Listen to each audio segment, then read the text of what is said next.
आज कुणबी मतदार आपल्याकडे वळवण्यासाठी जो काही प्रयत्न होत आहे त्या बाबतीत निलेश सांबरे साहेब असतील किंवा कपिल पाटील साहेब असतील, या दोनही उमेदवारांनी कधीही ओबीसींबाबत किंवा कुणबी व्यक्तीबाबत त्यांच्या संविधानिक अधिकारांबाबत फॅक्च्युअल किंवा ठोस अशी काहीच उपाययोजना केलेली दिसत नाही आहे। आपण बघतो याच्यापूर्वी आरक्षणाचा जो लढा झाला, कपिल पाटील साहेबांच्या घराजवळ अगदी जवळ मंडप होता, एवढा मोठा कार्यक्रम होता, पण कपिल पाटील साहेब कधीही त्या नियोजनात किंवा त्या ठिकाणी त्यांची उपस्थिती किंवा त्यांची स्टेटमेंट आपल्याला दिसत नाही। त्यांनी देखील त्या कार्यक्रमाला त्यावेळी पाठ फिरवली होती। आणि सांबरे साहेब नमस्कार, मी संजय भालेराव, शहापूर गजालीत आपले स्वागत आहे। भिवंडी लोकसभेत तिन्ही उमेदवार तगडे उभे आहेत। तिघांचे एकमेकांसमोर आव्हान आहे। काय सांगाल ताई, आपण कोण विजय होणार? भिवंडी लोकसभेचा विचार करता मागील 10 वर्ष इथं या मतदारसंघामध्ये कपिल पाटीलजी एक केंद्रीय मंत्री म्हणून आणि रुलिंग पार्टीमध्ये खासदार म्हणून त्यांनी सत्ता भोगलेली आहे। परंतु कपिल पाटील साहेबांचा आतापर्यंतचा आपण जे काही बघतोय वातावरण, तर त्यांची जी कामाची पद्धत असेल किंवा जनतेचा जो रोष असेल किंवा त्यांची जी आतापर्यंत ते दाखवत असलेली त्यांची कामं असतील, तर ती केवळ एखाद्या ग्रामपंचायतच्या सदस्याची कामं आहेत अशा पद्धतीची कामं त्यांची इथे दिसत आहेत। आज रेल्वेचे प्रश्न असतील, इथले भूसंपादनाचे प्रश्न असतील, असे जे संसदेमध्ये कुठल्या प्रश्नांवरती आवाज उठवला पाहिजे अशा पद्धतीनं एक खासदाराची जी काही कामं आहेत ती मात्र या मतदारसंघामध्ये दिसून येत नाहीत। आणि सध्याचं वातावरण पाहता अतिशय त्यांच्या बाबतीत लोकांची नाराजी ही दिसून येत आहे। दुसरे उमेदवार आपण म्हणू की ही सीट महाविकास आघाडीमार्फत राष्ट्रवादीला जाहीर झाली आणि आदरणीय सुरेश म्हात्रे बाळ्यामामा यांना उमेदवारी जाहीर झाली। आणि बाळ्यामामांचा जर आपण विचार केला तर त्यांची एक अशी वेगळी ओळख आहे या मतदारसंघामध्ये। बाळ्यामामा म्हणजे कोणत्याही प्रसंगामध्ये असो, आपण करोना काळ असेल किंवा अनेक बाबतीत आपण पाहिलेलं आहे की त्यांनी जी मदत केलेली आहे लोकांना, त्या बाबतीत त्यांनी कुठेही वाच्यता केलेली नाही आहे किंवा त्या बाबतीत मला काहीतरी मत द्या किंवा माझा उदो उदो करा हा स्वभाव बाळ्यामामांचा नाही आहे। आणि तिन्हीही आज पक्ष असतील, काँग्रेस असेल, शिवसेना असेल, राष्ट्रवादी असेल, हे तिन्ही पक्ष आज केवळ बाळ्यामामांच्या स्वभावाला अनुसरून किंवा त्यांचे जे वैयक्तिक संबंध आहेत जनमानसाची त्या अनुषंगाने एकत्ररित्या काम करताना आपल्याला दिसत आहेत। आता तिसरा उमेदवार आपण बघू निलेश सांबरे साहेब। निलेश सांबरे साहेबांचा आपण इतिहास पाहिला तर पूर्वी म्हणजे अतिशय सुरुवातीच्या कालावधीमध्ये त्यांनी काँग्रेसमधून आपल्याला असंही ऐकायला मिळत आहे की त्यांनी राष्ट्रवादी आणि भाजपामधून देखील तिकिटाची मागणी केलेली होती, परंतु या तिन्ही पक्षांचा पक्षप्रवेश त्यांनी नाकारला म्हणा किंवा त्या माध्यमातून त्यांना ते तिकीट मिळालेलं नाही।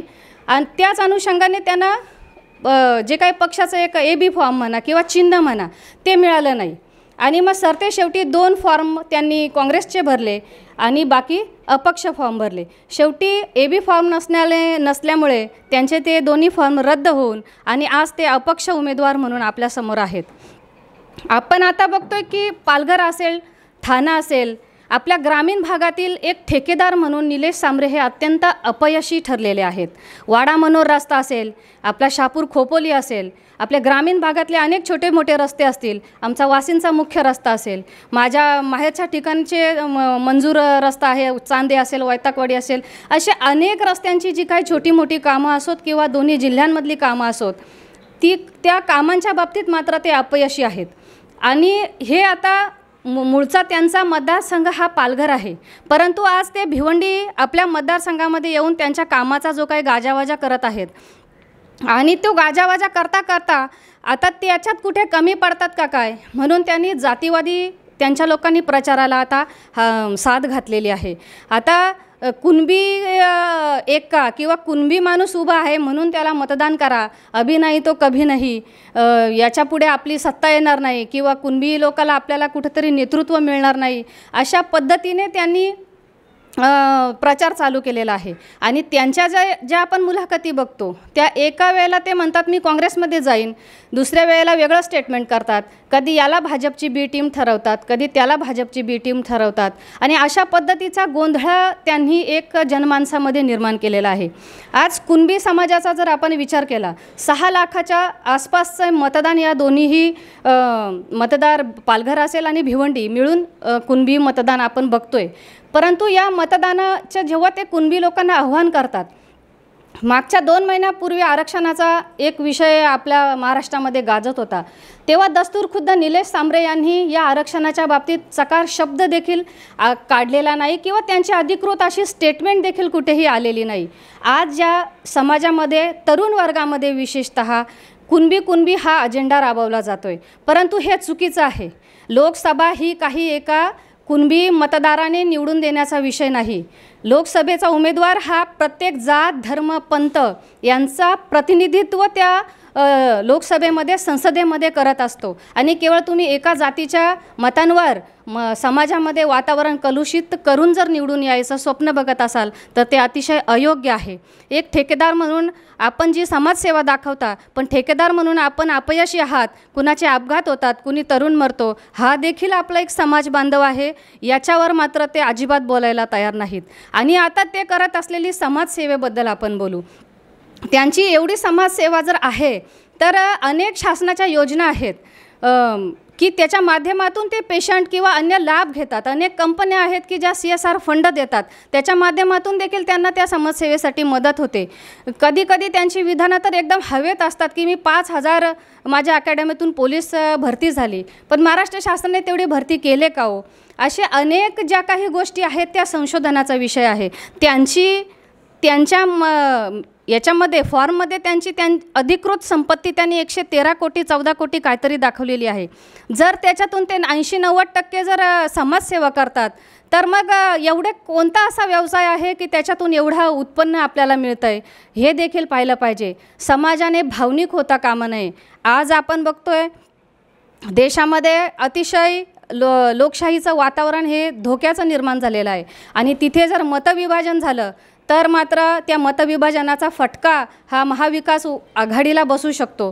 त्यामुळे मी एक विनम्र आवाहन करते की समाज म्हणून कुणावरला डोक्यावर घेऊ नका. एक उमेदवार म्हणून किंवा आपल्या मतविभाजनाने ह्या सत्ता आपल्याला घालवायची आहे आणि त्याचा भाजपच्या उमेदवाराला फायदा होणार नाही, ही दक्षता घ्या आणि कुणाच्याही भूलथापांना आणि भावनिक राजकारणाला बळी न पडता कृपया आपले मतदान करताना योग्य तो विचार करा. आज कुणबी मतदार आपल्याकडे वळवण्यासाठी जो काही प्रयत्न होत आहे त्या बाबतीत निलेश सांबरे साहेब असतील किंवा कपिल पाटील साहेब असतील, या दोनही उमेदवारांनी कधीही ओबीसींबाबत किंवा कुणबी व्यक्तीबाबत त्यांच्या संविधानिक अधिकारांबाबत फॅक्च्युअल किंवा ठोस अशी काहीच उपाययोजना केलेली दिसत नाही आहे. आपण बघतो याच्यापूर्वी आरक्षणाचा जो लढा झाला, कपिल पाटील साहेबांच्या घराजवळ अगदी जवळ मंडप होता, एवढा मोठा कार्यक्रम होता, पण कपिल पाटील साहेब कधीही त्या नियोजनात किंवा त्या ठिकाणी त्यांची उपस्थिती किंवा त्यांची स्टेटमेंट आपल्याला दिसत नाही. त्यांनी देखील त्या कार्यक्रमाला त्यावेळी पाठ फिरवली होती. आणि सांबरे साहेब आज जरी कुणबी मतांचा किंवा तरुण वर्गाला जे काही भरकटवत आहेत ते अतिशय चुकीचं आहे. इथे अनेक पक्षाची लोक काम करतात आणि ते काम करत असताना स्थानिक पातळीवरती त्यांची एक विण आहे. अनेक समाज गावागावामध्ये एकत्र राहतात आणि ह्या अशा वातावरणामुळे समाजामध्ये दुही निर्माण होण्याचं चित्र आज आपण पाहतोय. अनेक ठिकाणी आगरी समाज असेल, मराठा समाज असेल, कुणबी समाज असेल, गुन्ह्या गोविंदाने नांदत आहेत.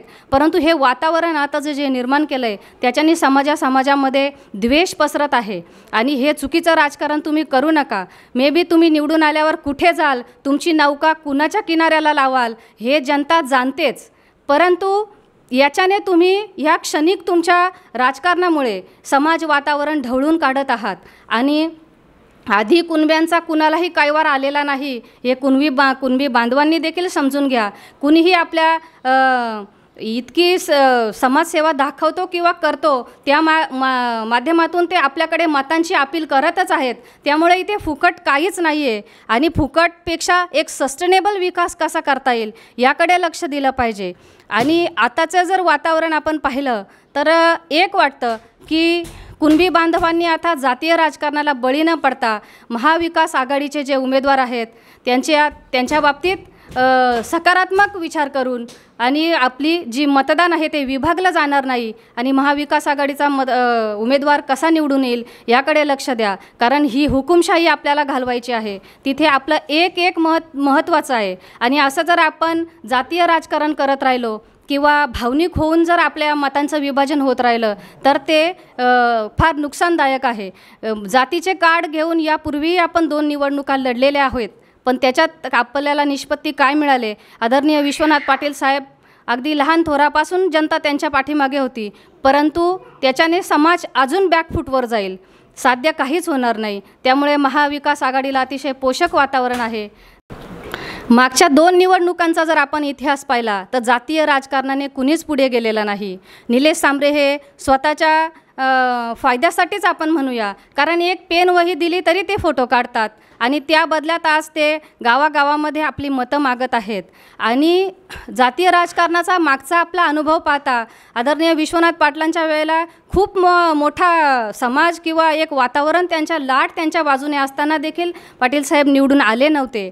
आता सांबरे साहेब तोच कित्ता गिरवित आहेत आणि याच्यातून महाविकास आघाडीच्या उमेदवाराला जे काही पोषक वातावरण आहे त्याच्यामध्ये कुठेतरी फूट पडताना दिसत आहे. कारण आपण मतदारसंघामध्ये फिरलो तर कपिल पाटील यांच्यावर असलेली नाराजी ही दिसूनच येते. आणि राहिला विषय सांबरे साहेबांचा, तर आता शेवटी समाजसेवेचा सर्व दिखावा झाल्यानंतर कुणबी कार्ड त्यांनी पुढं केलेलं आहे. आणि महाविकास आघाडीचा जो काही उमेदवार आहे त्यांनी आतापर्यंत असे कोणतेही वक्तव्य किंवा समाजाच्या वातावरणावर काही परिणाम होईल अशी वक्तव्य केलेली नाहीत.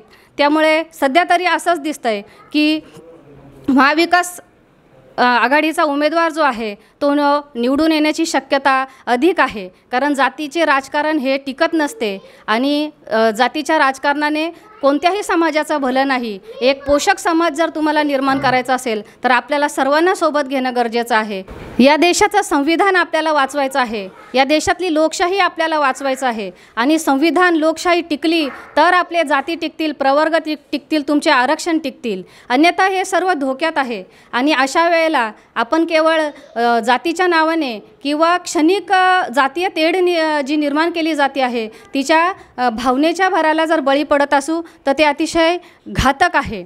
या माध्यमातून एकच दिसते की आज या मतदारसंघामध्ये महाविकास आघाडीचे उमेदवार सुरेश म्हात्रे उर्फ ज्यांना आपण बाळ्यामामा म्हणून बोलतो किंवा जे प्रसिद्ध आहेत त्यांचे पारडे हे जड आहे. आणि नक्कीच मला या माध्यमातून वाटते की बाळ्यामामा हे नक्कीच या मतदारसंघातून निवडून येतील. आणि मी या माध्यमातून सर्वांना सांगू इच्छिते की कोणत्याही क्षणिक भावनिक राजकारणाला किंवा जातीय तेढीला बळी न पडता आपले मत हे योग्य उमेदवाराला, महाविकास आघाडीच्या उमेदवाराला तुम्ही द्याल अशी मी आशा व्यक्त करते.